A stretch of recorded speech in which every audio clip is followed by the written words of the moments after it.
Let's go YouTube, the top 5 winners of the NFL draft, but before we get into it, let's move the chains.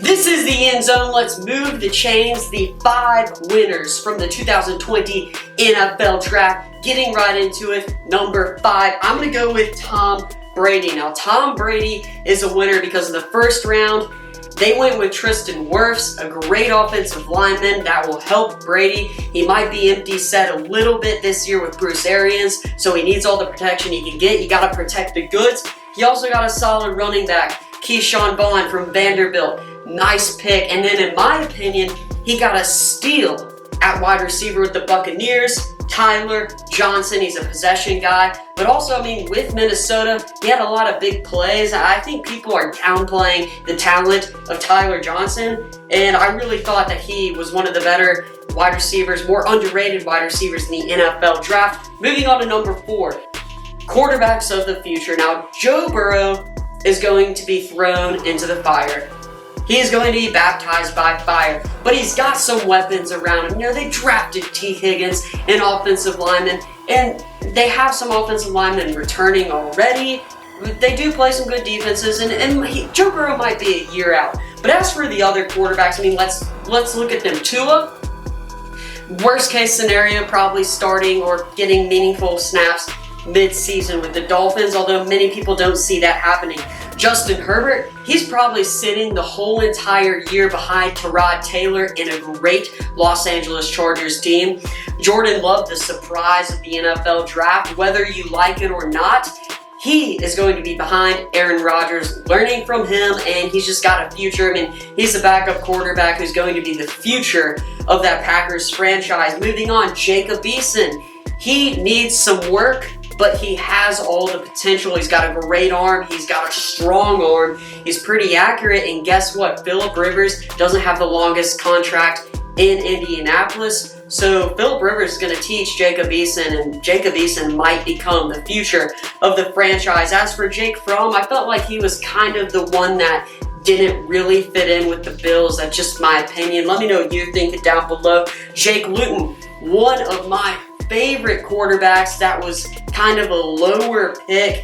He's going to the Jags. He has every opportunity to get a backup role and possibly even a starting role. I think he's severely underrated. James Morgan going to the Jets. One thing we learned last year with the Jets, that their weak spot was backup quarterback when Sam Darnold went out with mono.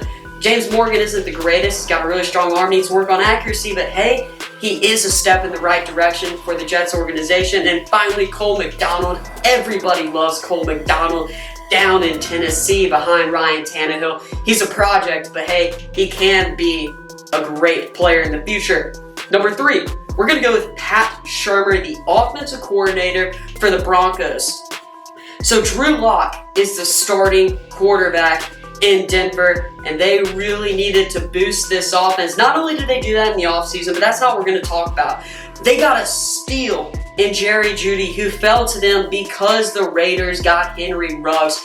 Nobody really expected the Broncos to get Jerry Jeudy, but lo and behold, they got him. They also got KJ Hamler from Penn State, a Swiss Army knife. That guy ran a lot of positions. He could do it all. They got a guard, a tight end, a center, and another wide receiver that instantly improves this offense. And along with what they added in free agency, Pat Shurmur is licking his chops in Denver.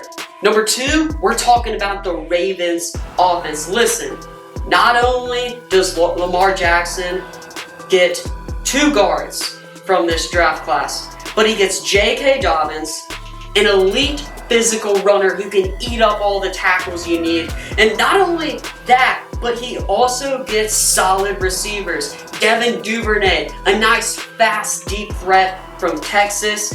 He's not the greatest pass catcher, but they also get James Proche from SMU, who is that great pass catcher. He's not as fast, but he has the skills to catch the ball. Excellent choices and an excellent addition to this Ravens offense. And by far the biggest winner of the 2020 draft class, the Carolina Panthers defense. One attractive quality for me in an NFL franchise is direction.